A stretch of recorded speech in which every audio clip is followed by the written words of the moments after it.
Chapitre 1. Sierra, Jacksonville, présent. Il est minuit passé et leur boucan vient seulement de s'atténuer. Tous les vendredis, les garçons dorment à la maison, dans la chambre de mon frère. Comme si ce n'était pas suffisant de se les coltiner tous les après-midi. Mon père est passé dans ma chambre une fois rentré. On a parlé de sa journée et comme toujours, il a pris le temps de me demander si j'allais bien. Je suis chanceuse d'avoir des parents qui m'aiment et qui me comprennent. Je ne les remercierai jamais assez pour tous les sacrifices qu'ils ont faits pour mon frère et moi. Je me positionne confortablement sur mon lit afin de continuer ma lecture. Quand j'ai du mal à trouver le sommeil, la lecture est ma seule échappatoire. J'adore me perdre dans l'encre des mots. 26 lettres mélangées dans un ordre infini. Alors que j'essaye de me concentrer, j'entends des ricanements réguliers de l'autre côté du mur.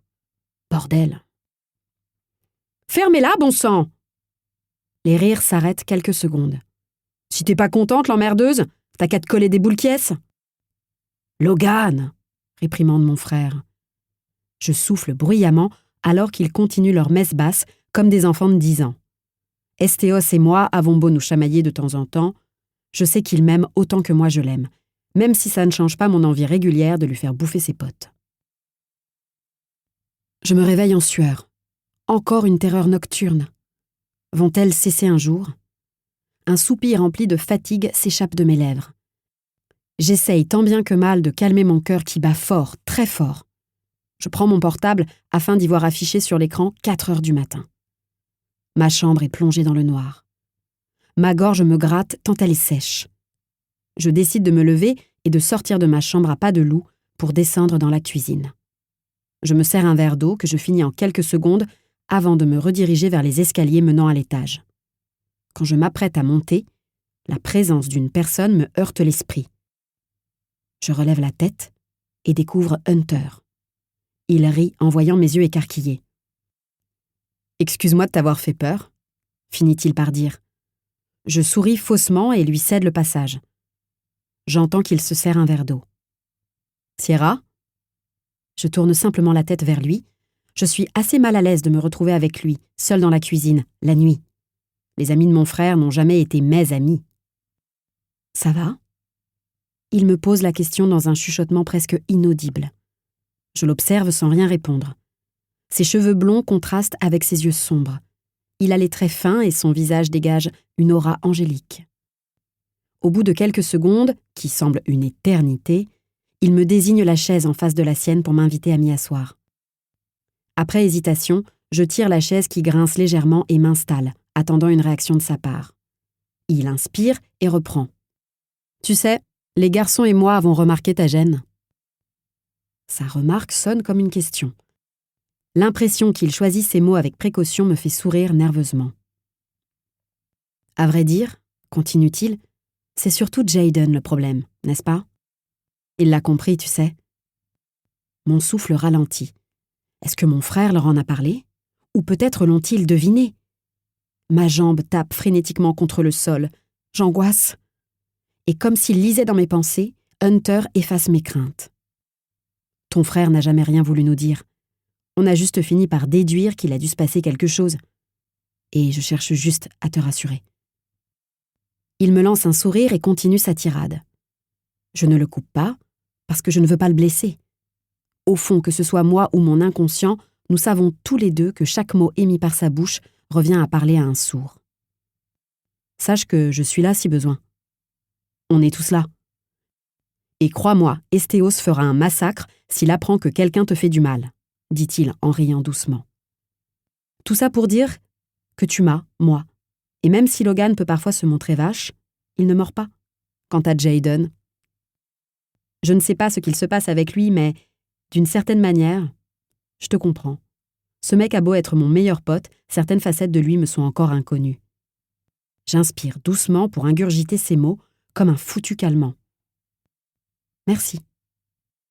C'est la seule chose que je parviens à prononcer alors que mes pas se dirigent déjà vers l'enceinte de mon cocon. L'amertume et l'hypocrisie dont je fais preuve me prouvent une nouvelle fois que je ne changerai pas. Les premiers rayons de soleil finissent par traverser mes volets, et je n'ai pas fermé l'œil de la nuit. Je me redresse dans mon lit et ne peut m'empêcher de bâiller bruyamment.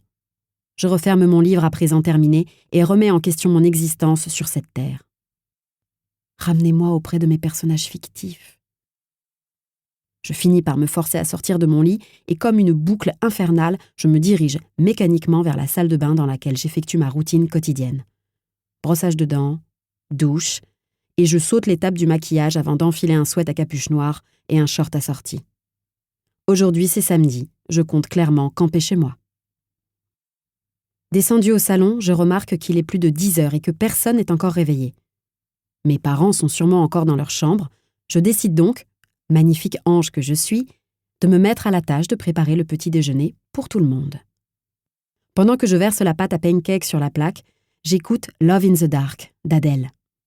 Je baisse tout de même le volume et fredonne doucement pour éviter de réveiller les ogres qui hibernent en haut.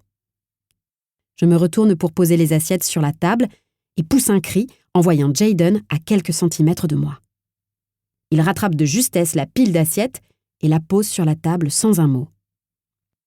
Je marmonne des excuses incompréhensibles, autant pour lui que pour moi, et j'éteins la musique. Quelques secondes plus tard, les 3 autres garçons envahissent la pièce et je soupire. J'ai eu une peur bleue. « Salut Sierra », souffle Hunter. Sans que je m'y attende, il se baisse rapidement pour plaquer ses lèvres sur le haut de mon crâne. J'écarquille les yeux. Quelque chose a changé dans son attitude et les autres l'ont aussi remarqué. Estéos vient me saluer à son tour, ne manquant pas de regarder son meilleur ami de travers. Je continue de regarder le blond avec un sentiment étrange en moi. Ce qu'il vient de faire ne doit pas se reproduire. Après m'être servi, je prends place aux côtés de mon frère. Ils me remercient tous et mangent dans le silence. Un silence pesant. Un silence qui permet aux pensées néfastes qui me polluent de s'infiltrer dans les moindres recoins de mon cerveau. Et puis, il y a le regard de Jayden qui pèse sur mes épaules. « Hunter, tu lui as glissé un petit mot pendant la nuit ou… » s'élève la voix de Logan. Je sens mes joues me brûler alors que la conversation intéresse soudain tout le monde. « Et si c'était le cas ?» Le ton de Hunter se veut provocateur. « Touche à ma sœur, mec, et je te coupe les couilles. » La réplique d'Estéos est aussi ironique que menaçante. Hunter affiche une mine dégoûtée, provoquant l'hilarité chez les autres, mais mon regard est attiré par le brin silencieux. Jayden regarde le blond et esquisse un sourire avant de lancer dans un ton monotone « Alors, t'étais où cette nuit ?» Tout le monde se tait et observe à présent Jayden, qui ne me quitte pas des yeux. La question ne m'est pas adressée, pourtant j'ai cette urgente envie d'y répondre. Pour me justifier, comme toujours. Il était avec moi. Je ne scie pas face à mon voisin et m'apprête à appuyer mes dires, mais Hunter me devance. « Calme-toi, mec. On n'a rien fait. Il ne s'est rien passé. On a juste parlé. Elle est comme ma sœur. » Mes poings se serrent en voyant le petit sourire qui vient de naître sur le visage de Jayden. L'air victorieux sur son faciès me donne envie de lui en foutre une. Pour répondre à son sourire carnassier, je lui lance un regard noir. Il détourne les yeux au dernier moment. Chapitre 2. Sierra, Jacksonville, présent. Le week-end est passé à une vitesse folle, et il est déjà temps de retourner au lycée. Lorsque mes paupières se sont ouvertes, mon dos et mes épaules ont crié de douleur. Je suis restée affalée sur mon lit pour regarder le temps s'écouler. Mon corps, comme mon cerveau, ne voulait pas quitter ce cocon chaud. Disons que les cours ne sont pas mon péché mignon. D'autant plus que je n'ai littéralement aucun ami dans l'établissement, seulement ma propre compagnie, et j'essaye constamment de me rassurer comme je peux en affirmant que je me suffis amplement à moi-même. Je saute mon petit déjeuner, rejoignant mon frère dans la voiture. Le trajet se fait en silence, puisqu'aucun de nous deux n'est du matin. Soudain, la voiture s'arrête, m'extirpant violemment de mes pensées. Ma réaction a dû être excessive, vu le sourcil haussé d'Estéos, qui me regarde maintenant fixement. Je détache rapidement ma ceinture et ouvre la porte du véhicule avant que la voix de mon frère ne me rattrape. « Fais attention !» Dans un premier temps, je lève les yeux au ciel avant de sourire et hocher la tête. Il ne peut pas s'empêcher de m'infantiliser. Je claque la portière pour me diriger vers l'enfer qu'est le système scolaire. Une fois dans le bâtiment, j'ai l'impression d'être figée dans le temps. Pour continuer à écouter ce livre audio gratuitement, cliquez sur le lien dans la description et vous pourrez l'écouter en entier sans frais grâce à l'essai de 30 jours d'Audible.